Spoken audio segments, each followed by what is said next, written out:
Bismillahirrahmanirrahim. Assalamualaikum warahmatullahi wabarakatuh. Alhamdulillahi rabbil alamin. Wa bihi nasta'inuhu ala umurid dunya waddin.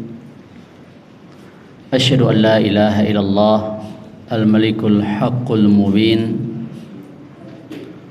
Wa asyhadu anna Muhammadan abduhu wa rasuluh khatamul anbiya'i wal mursalin alaihi afdhalus salatu wat taslim wa ala alihi wa ashabihi wa man tabi'ahum bi ihsanin ila yaumiddin. Amma ba'du. Bapak Ibu jamaah yang semoga dimuliakan Allah Subhanahu wa taala. Segala puji dan limpahan syukur kita berikan kepada Allah Subhanahu wa taala yang telah mengurniakan kepada kita kenikmatan jasmaniyah maupun kenikmatan rohaniyah. Dan semoga Allah menjauhkan dari kita hal-hal yang tidak mengenakkan hati kita, baik pada jasmaniah kita maupun rohaniah kita. Dan kalaupun Allah Subhanahu wa taala menguji kita dalam jasmaniah kita, entah itu sakit dalam berbagai macam bentuknya dan macamnya, ketahuilah bahwa sebenarnya ujian jasmaniah itu, sakit itu, kemungkinan Allah Subhanahu wa taala akan melebur dosa kita disebabkan sakit tersebut. Atau kemungkinan yang lain, Allah akan meningkatkan derajat keimanan kita. Atau mungkin dua-duanya. Tapi kalau seandainya Allah Subhanahu wa taala menguji agama kita dengan diberi penyakit-penyakit hati, ya dan billah, maka di antara doa yang dipanjatkan Nabi sallallahu alaihi wasallam, wala taj'al musibatana fi dinina, janganlah engkau timpakan musibah itu pada agama kami. Sebab kalau musibah itu menimpa agama kita, ketaatan kita kepada Allah berkurang atau mungkin bisa saja hilang, ya dan billah, kita terjerumus kemaksiatan, kemungkaran atau keberpalingan dari Allah Subhanahu wa taala, dan penyakit-penyakit hati yang lainnya. Yang paling zalim adalah berpaling dari peringatan-peringatan Allah. Wa man adlamu mimman dzukira bi ayati rabbih fa'arada anha wa nasiya ma qaddamat yadah. Siapakah yang lebih zalim daripada orang-orang yang telah diperingatkan dengan ayat-ayat Allah, baik ayat-ayat syar'iyah Al-Quran maupun ayat-ayat kauniyah yang berupa alam ini,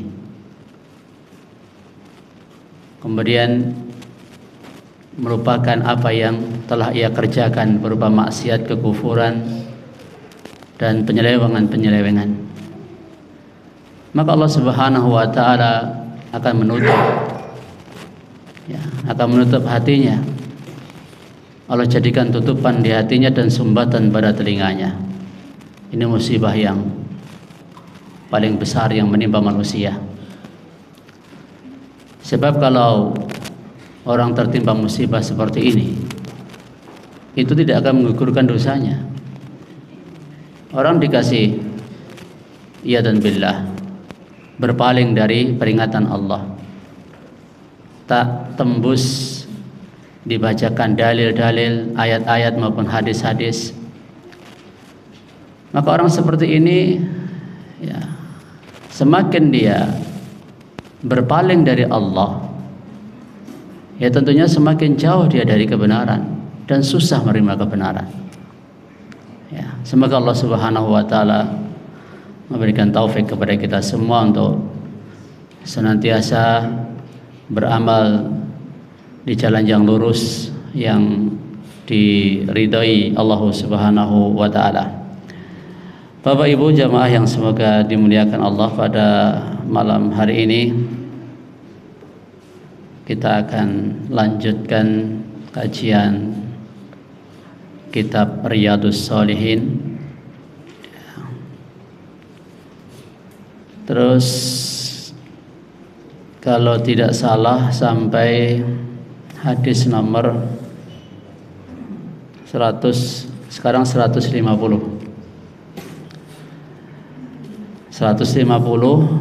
masih bab seimbang ataupun sederhana di dalam menjalankan ibadah kepada Allah Subhanahu wa taala. Saya bacakan hadisnya. Wa an Anasin radhiyallahu anhu qala dakhala an-nabiyyu sallallahu alaihi wasallam al-masjidah. Dari Anas bin Malik, semoga Allah meridhoinya, ia berkata, Nabi sallallahu alaihi wasallam masuk masjid, jadi Masjid Nabawi. Fa idza hablun mamdudun baina sariyatain, dan di masjid itu ada tali yang terbentang antara dua tiang masjid.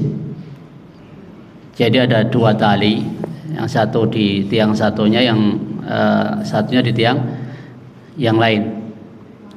Kok ada tali di tiang masjid? Faqala, Nabi bertanya, ma hadzal hablu, ini tali apa? Qalu hadza hablun li Zainab, ini adalah tali miliknya Zainab. Fa idza fatarat ta'allaqat bihi, ketika dia lelah dari apa? Ya dari melaksanakan sholat. Zainab memperbanyak sholat di masjid. Kalau dia lelah, capek, ini berarti sholat sunnah ini. Ya. Ta'allaqat bihi, dia bertelekan pada tali tersebut. Jadi sholat capek, ya ada talinya kan, bisa untuk ya untuk pegangan supaya tetap bisa berdiri tegak, supaya tetap kuat dalam melaksanakan sholat. Menurut jenengan, keadaan seperti ini keadaan yang menakjubkan atau keadaan yang menyedihkan? Ya, mungkin sepintas lalu orang akan merasa takjub dengan amalan, hebat sekali dia, sampai berlelah-lelah, berletih-letih di dalam menjalankan ibadah, apalagi ibadah sholat. Tapi bagaimana seimbang itu? Lah patokannya kembali kepada Nabi sallallahu alaihi wasallam.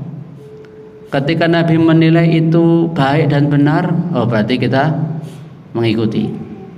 Tapi ketika Nabi sallallahu alaihi wasallam mengoreksi amalannya Zainab ini, berarti tidak benar untuk kita ikuti. Bagaimana perintah beliau? Hulluhu, lepaskan tali itu. Ya, lepaskan tali itu. Liyusalli ahadukum nasyatahu, hendaklah kamu sholat itu dalam kondisi giat, semangat. Fa idza fatara falyarqud, kalau dia capek, lelah, maka hendaklah tidur.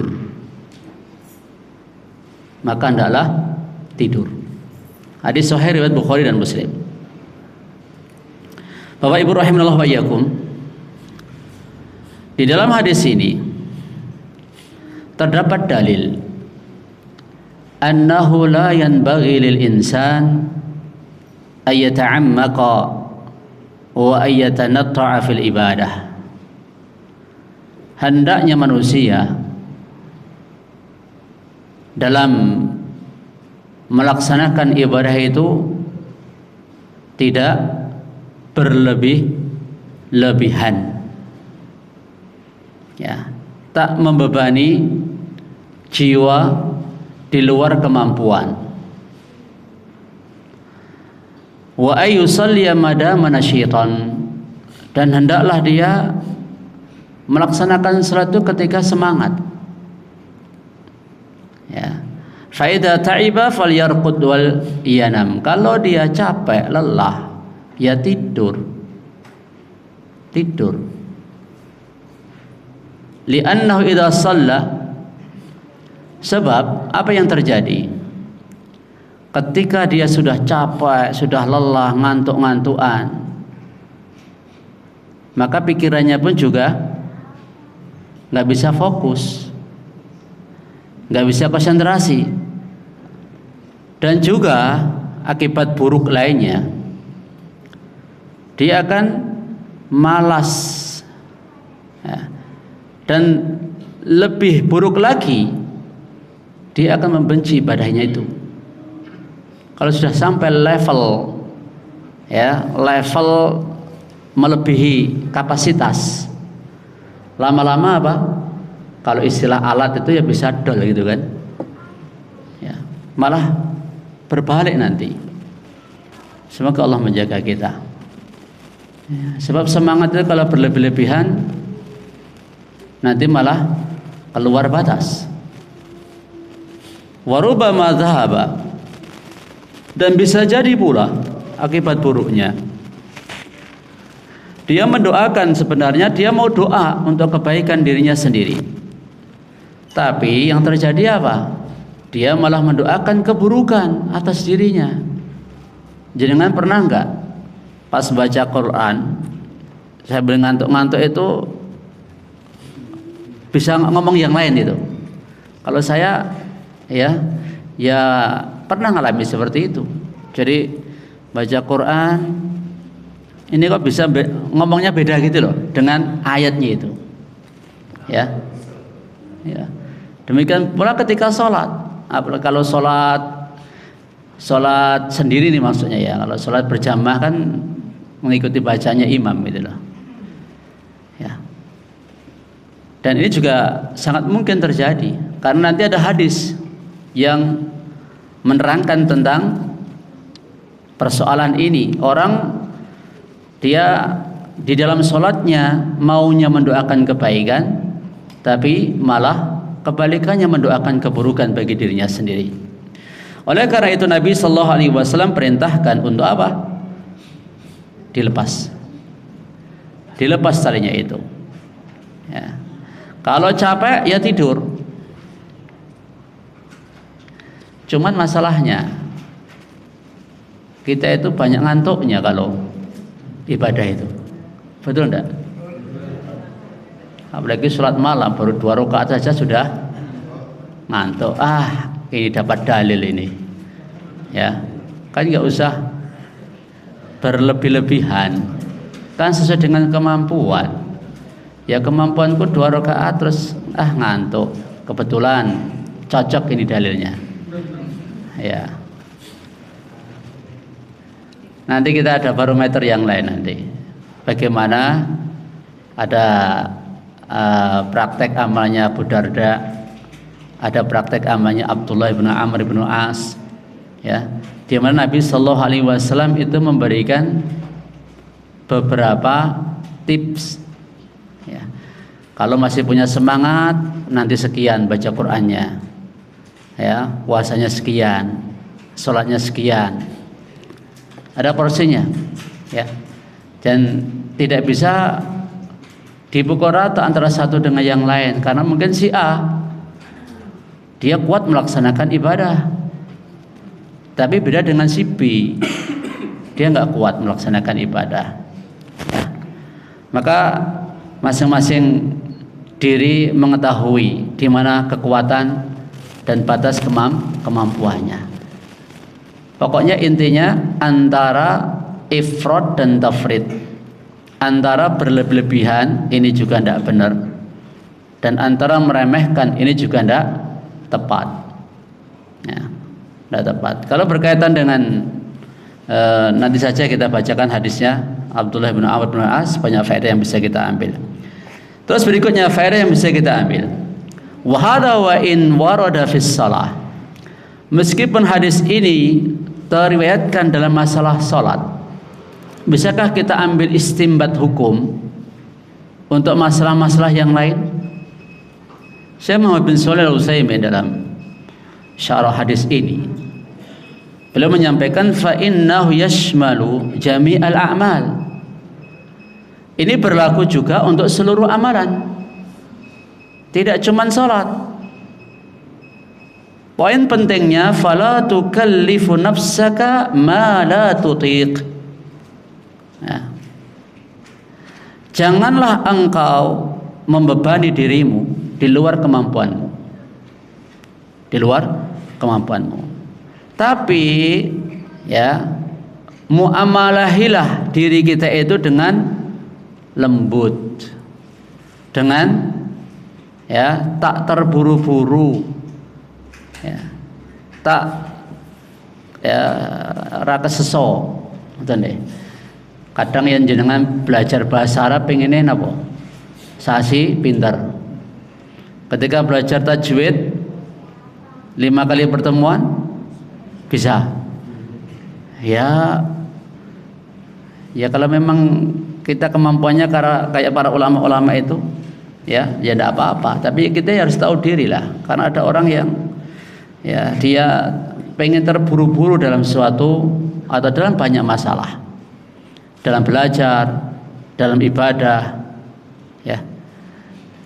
Maka jangan terburu-buru. Fal umur rubbama tata'akhkharu li hikmatin yuriduha Allah. Banyak perkara itu, ya, terkadang Allah enggak segera wujudkan sesuai keinginan kita, karena suatu hikmah yang Allah kehendaki. Terkadang misal mungkin ada orang yang aku ki janjane iki wis sinau ki ya tenanan, tapi kok ya urung iso-iso, kok ndak bisa-bisa. Ada nggak yang seperti itu? Banyak, ya. Makanya kemampuan A sama B itu nggak sama. Mungkin si A belajar 3 kali 4 kali sudah paham, namun si B butuh puluhan kali untuk bisa paham, ya. Dan perlu Bapak Ibu ketahui bahwa ketika kita itu belum mendapatkan apa yang kita harapkan, ya tadi bisa itu tadi kan, proses ini apakah nggak dihargai sama Allah? Hah? Pasti dihargai. Wong baca Al-Quran ya tak terbata-bata saja ada pahalanya kok. Pahala baca Qurannya sendiri, pahala terbata-batanya sendiri. Loh, double malahan. Termasuk jenengan belajar agama misal, ya, jenengan belajar agama itu sudah menunaikan kewajiban tersendiri.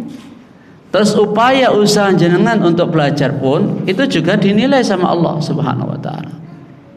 Ya. Tidak ada seberat zarrah dari amalan kita yang tidak akan dibalas sama Allah.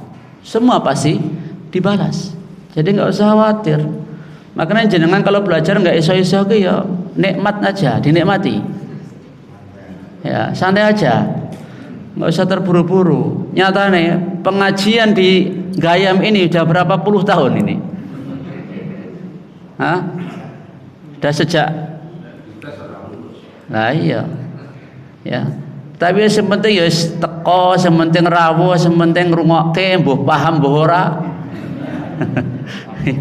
Ya nyantai mawon, nggak usah wah aku sudah coba dihitung-hitung. Udah berapa lama aku ngaji di sini? Kok urung iso-iso?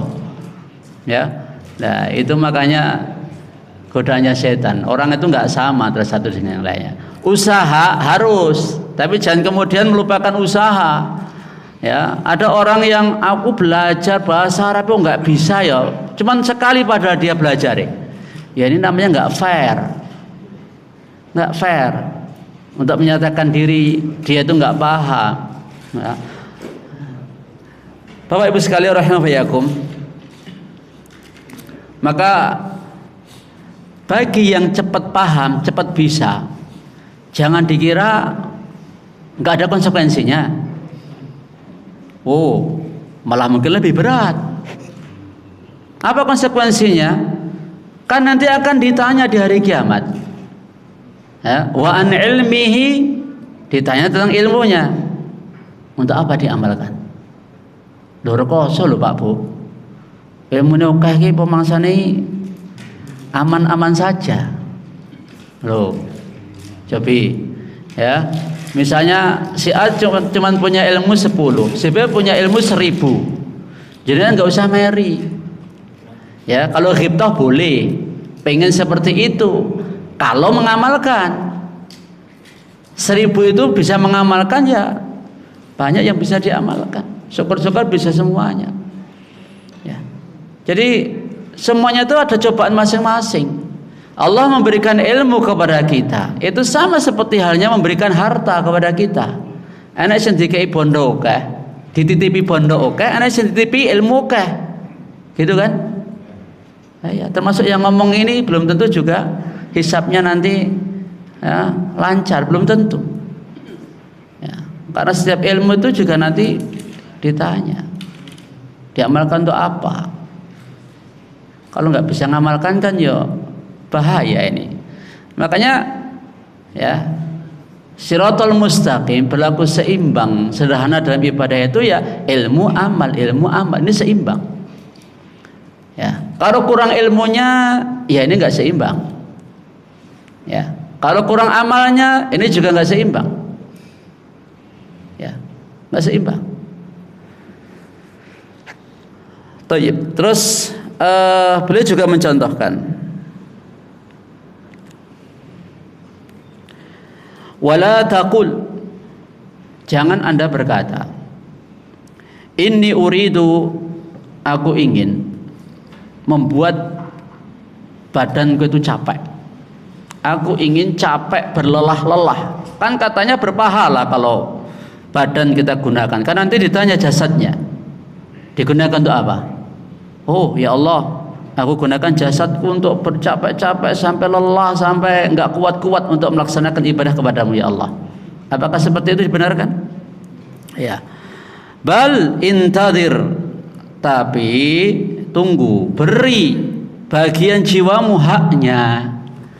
Jadi masing-masing kita kan punya alarm tubuh itu. Ya. Kuat seberapa, ibarat kalau mengangkat beban itu kan orang nggak sama ya kekuatannya. Ya, demikian pula kalau kita bebani tubuh kita ini untuk melaksanakan suatu amalan, ya kita ya tahu sendirilah beban kita masing-masing. Ya, termasuk juga ya beliau mencontohkan sisi yang lain. Sebagian penuntut ilmu ketika mutolaah pelajaran, ketika murojaah pelajaran, itu dalam keadaan ngantuk.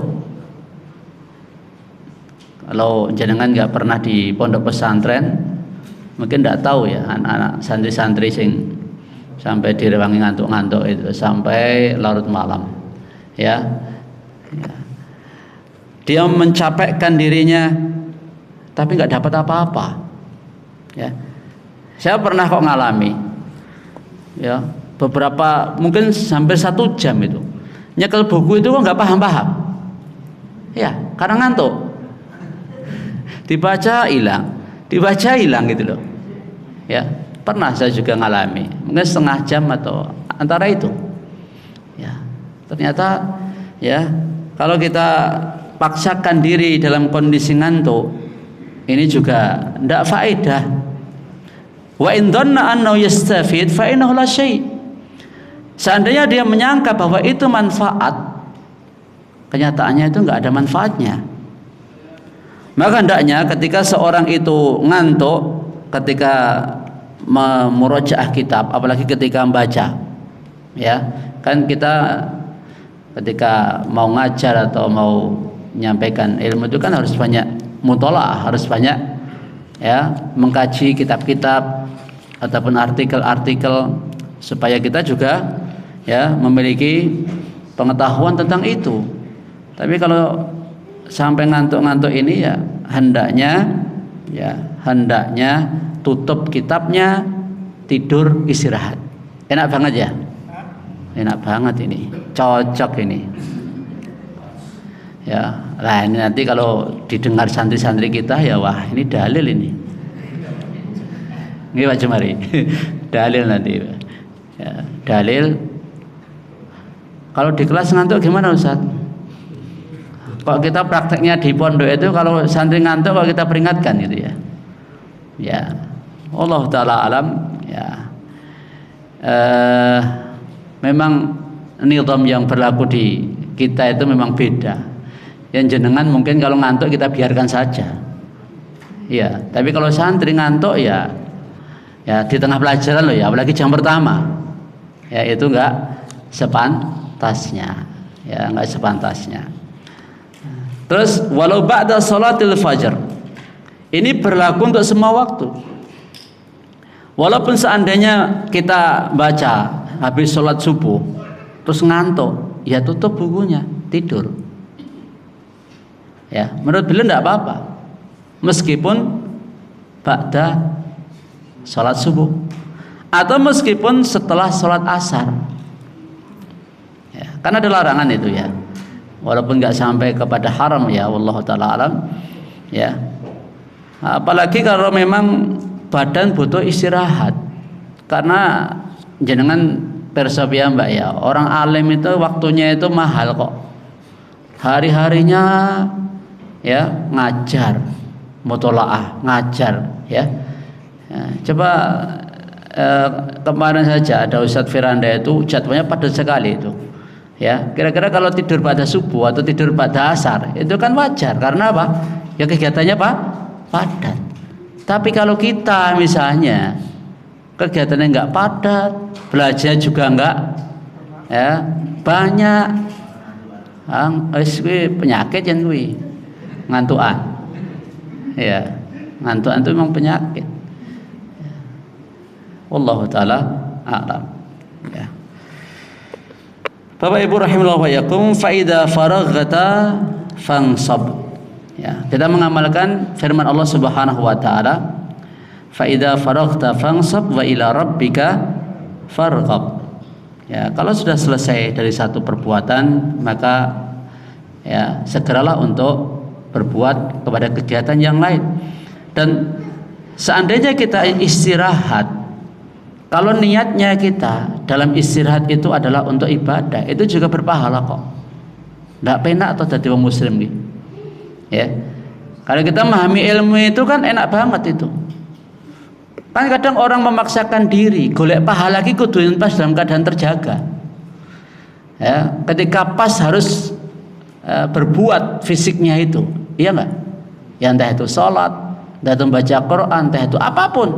Pokoknya harus ada pekerjaan nyata, real. Orang anggapnya itu ibadahnya harus seperti itu.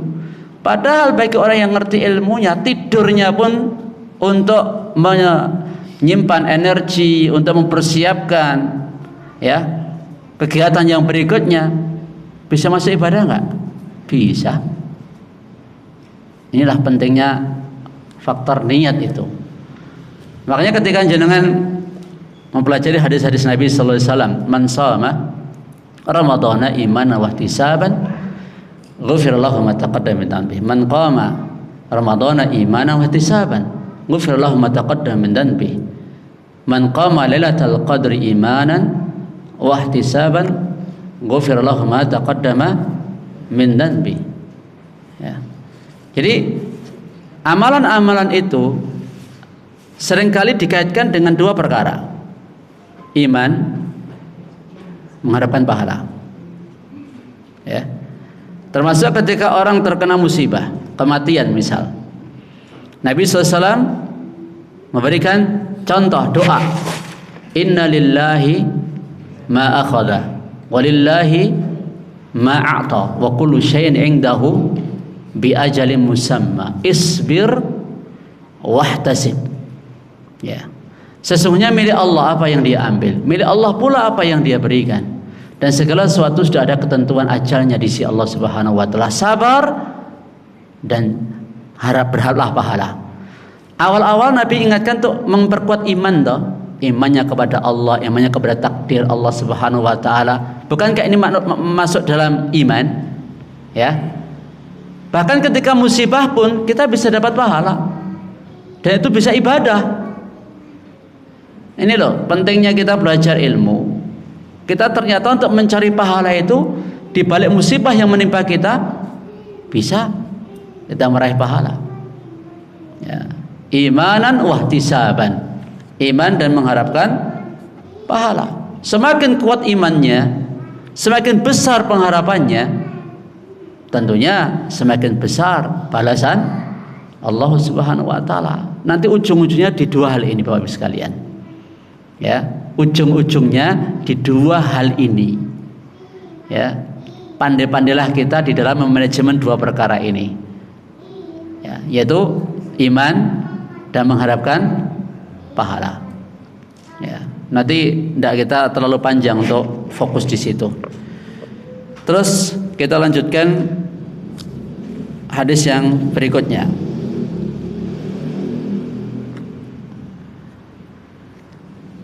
Jadi ini tadi diberi penekanan oleh beliau perkara-perkara yang sunnah urusannya ya mudah gitu loh, luas, jangan memberat-beratkan diri.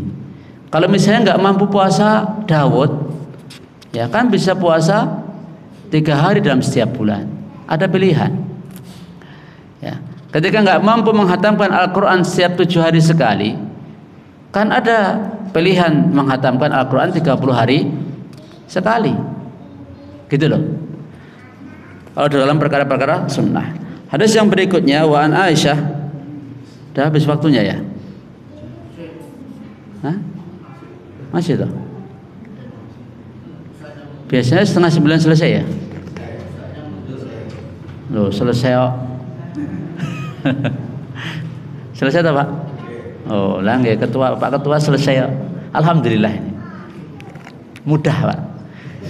Ya, mudah. Satu hadis insyaallah mudah-mudahan sudah cukup ya. Tadi saya nggak melihat jam ya, terlalu asik ngomongkan ini jadi nggak. Tadinya aku ya mau menyebutkan 3 atau 4 hadis ya, tapi cuma 1 hadis ternyata. Mudah-mudahan ya ada faedah dan ilmu yang bisa kita ambil dari hadis yang kita pelajari tadi. Wallahu taala alam bisawab. Nas'alullah li wa lakum al-afiyah wat tuqa wal afaf wal ghina wa ilman nafi'a wa amalan mutaqabbala wa qalban saliman wa niyatan khalisatan karima. Subhanakallahumma hamdika asyhadu an la ilaha illa anta astaghfiruka wa atubu ilaik. Assalamualaikum warahmatullahi wabarakatuh.